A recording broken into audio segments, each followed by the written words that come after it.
السلام عليكم ورحمة الله تعالى وبركاته. مرحبا بكم متتبعاتي الغزالات، اخباركم؟ لاباس عليكم؟ نتمنىكم ان شاء الله تكونوا بخير وعلى خير، وهذا الفيديو لقاكم باذن الله في اتم الصحة والعافية.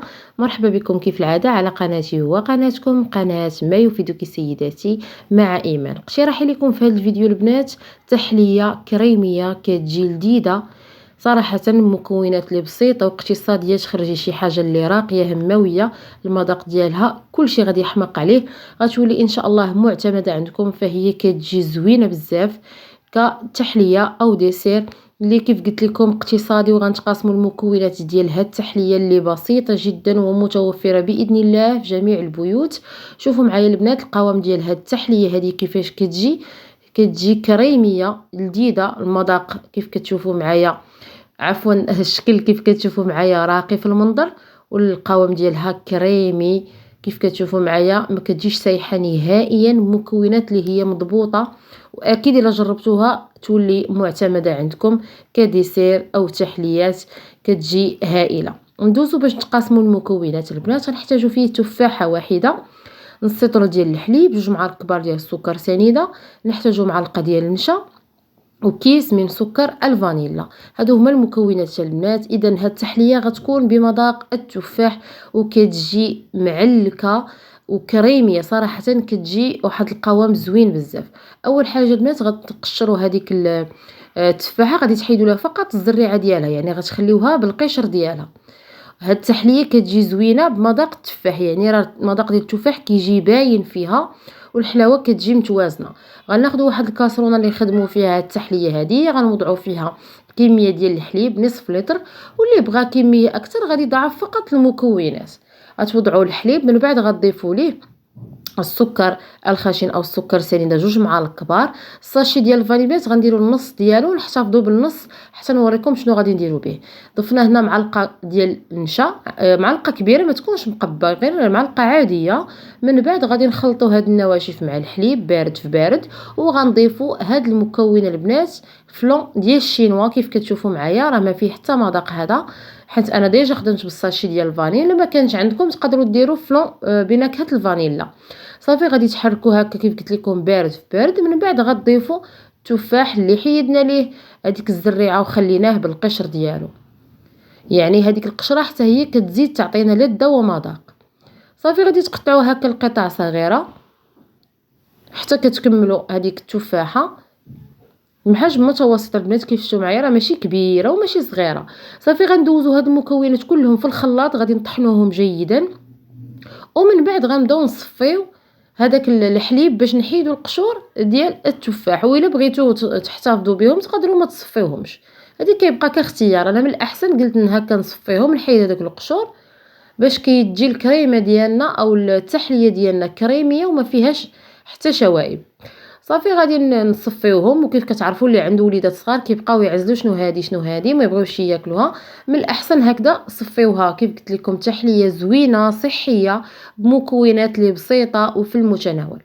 صافي من بعد ما صفيت الكميه ديال الحليب، شوفوا البنات، فهذا هو هذاك القشور من بعد ما كنصفيوهم كيبقاو هكذا كيف كتشوفوا معايا.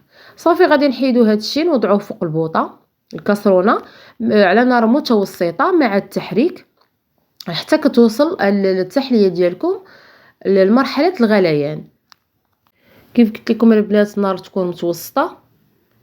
ملي كتوصل لمرحله الغليان صافي كتحيدوها من فوق البوطه وغتكبوها في الكويسات ديالكم اللي كتكونوا موجدين من قبل لهاد التحليه، يا اما كويسات زليفات، يعني كل واحد كيفاش بغى يقدم هاد التحليه هذه. ايوا البنات انا كنخوي في هاد التحليه كنقطر في الدنيا كامله، العالم كامل عمرته. من بعد ان شاء الله غننظف معكم هاد سطح العمل ونوريكم كيفاش غيكون الشكل ديالهم. كيف كتشوفوا ما شاء الله خرج ليا 5 ديال الزليفات هكذا متوسطين. هنا غنخليوهم في سطح العمل حتى كيدفاو عاد باش ندخلوهم للثلاجه. وندوزو للتزيين البنات اللي هو تزيين بسيط. احتاجوا فيه تفاحه، قطعه ديال الزبده، معلقه ديال السكر سنيده مع شويه ديال القرفه، راس معلقه ديال القرفه، وهذاك الكميه ديال السكر فانيلا اللي تبقات لينا من الساشي اللي قسمنا على جوج. بالنسبه لهاد التفاحه غادي نقشروها، نحيدوا لها القشر وكذلك الزريعه، وغادي نقطعوها قطع صغيره، غنديروهم هكا يتعسلوا في المقيله ديالنا باش نزينوا به، او كتكون كتذكير ان التحليه ديالنا هي بالتفاح. صافي قشروا هكذا التفاحه ديالكم كامله. من بعد هنا درت كيف كتشوفوا معايا قطعه ديال الزبده، وغنبدا نقطع التفاح قطع صغيره، ما يكونوش كبار هكذا باش ملي كيطيبوا كيبقى الحجم ديالهم زوين، وكنزينوا بهم التحليه يعني بمكونات اللي بسيطه، واللي هو شعارنا كيف ديما نقدموا شي حاجه اللي لذيذه وراقيه في المنظر. واللي كيزور القناه لاول مره وعجبو المحتوى مرحبا به يشترك ويفعل الجرس باش يوصلوا كل جديد. البنات الا وصلتوا معايا حتى لهاد المرحله ما تنساوش اللايك والكومونتير اللي كيشجعني ويدعمني دائما على تقديم المزيد. صافي ضفنا المكونات المتبقيه، نوضعوهم فوق البوطه، نار مهيله يعني حتى كتذوب هذيك الزبده. من بعد كنرفعوا النار ترجع شويه متوسطه ونخليوها هكذا تعسل هاد التفاحه هذه، وكيجي هذاك اللون ديالها ذهبي رائع، وديك النسمه د القرفه كتجي زوينه بزاف.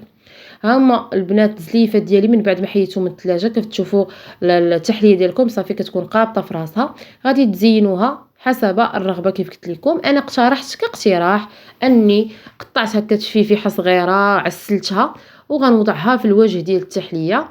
نتوما يعني زينوها حسب الرغبه ديالكم.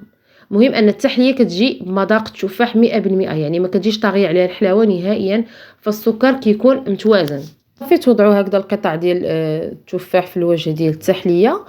وكاضافه البنات انا درت هنا شويه ديال التمر قطعته قطع صغيره هكا، زينت به الوجه ديال التحليات، وكتجي مغذيه وزوينه، اقتراح رائع للسهرات كديسير، كذلك في السحور لرمضان، فهي كتجي زوينه بزاف. قطع صغيره يعني غير شويه زينت به الوجه ديال التحليه ديالنا. ومن بعد غندير واحد شويه ديال اللوز اللي كان عندي، لوز ايفيلي محمر ومهرمش، يعني حاولت هكا نكسرو شويه بيديا وغنوضعو من الفوق كيعطينا واحد القرمشه زوينه لهاد التحليه. هذه تحليه متكامله البنات. صافي ومن بعد غندير واحد الخطوط بسيطه بالكراميل كتبقى كاضافه. ونشوف البنات زينوا دائما ما نصعبوهاش على روسنا، داكشي اللي عندنا كنزينوا به ونقدموا به شي حاجه اللي همويه راقيه في المنظر ديالها والمذاق ديالها كيجي زوين. هنا البنات التحليه ديالي من بعد ما وجدات وبردات قدمتها هكا كتجي رائعه. شوفوا داك التفاح كيفاش كيجي معسل وكيجي لذيذ صراحه، وهذيك القرمشه كذلك اللي ضفنا ديال اللوز ايفيلي. شوفوا معايا القوام ديالها كتجي هكذا قابطه في راسها، وملي كتناولوها كتجي كريميه ماشي ناشفه ولا يابسه، كتجي زوينه ما كتجيش حرشه نهائيا. بالصحه والراحه، والى فيديو جديد ووصفه جديده ان شاء الله.